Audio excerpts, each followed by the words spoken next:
Hello नमस्ते साथीहरू। आज चाहिँ मैले फिस फ्राई बनाएको थिएँ है। मैले चाहिँ कसरी बनाएँ भने म हजुरसँग रेसिपी सेयर गर्छु है त। फर्स्टमा चाहिँ मैले माछा ल्याइसकेपछि चाहिँ मेरो हस्बेन्डले मजाले पखाल्नुभयो है। पखालिसक्नुभयो सबै, किनकि फोहोर हुन्छ नि त। अनि पखालिसकेपछि चाहिँ मैले यसलाई म्यारिनेट गर्नलाई फर्स्टमा नुन हालेँ, आफ्नो स्वादअनुसारले है। स्वादअनुसारले नुन हालिसकेपछि चाहिँ मैले यसमा जिरा र धनियाँको धुलो हालेँ।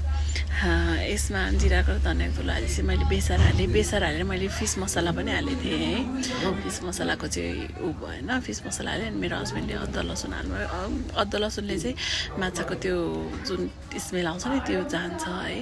अनि यो कागती चाहिँ मजाले निचोरेर हालेँ। कागती निचोरेर चाहिँ मैले हातले नै मजाले म्यारिनेट गरेँ। म्यारिनेट गरेर मैले चाहिँ लगभग 3-4 घन्टापछि चाहिँ यसरी तेलमा फ्राई गरेँ।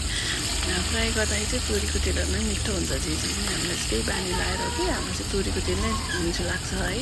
अनि मैले तोरीको तेलमा यसरी मजाले फ्राई गरेँ। एकचोटिमा मैले 5-6वटा फ्राई गरेको थिएँ। फर्स्टमा चाहिँ फ्राई गर्दाखेरि चाहिँ मैले त्यो चाँडै पल्टाएको भएर चाहिँ अलिअलि भाँचिरहेको थियो है। अनि मैले अर्को लटमा चाहिँ मजाले एक साइडमा चाहिँ मजाले कुक भइसकेपछि अर्को साइड फर्काएको थिएँ है। अर्को चाहिँ कस्तो राम्रो भएको थियो। अर्को चाहिँ मतलब यो यस्तो राम्रो रातो भएको थियो है। अनि खाँदा पनि कस्तो मिठो भएको थियो, भित्रसँग पाकेको थियो। Thank you.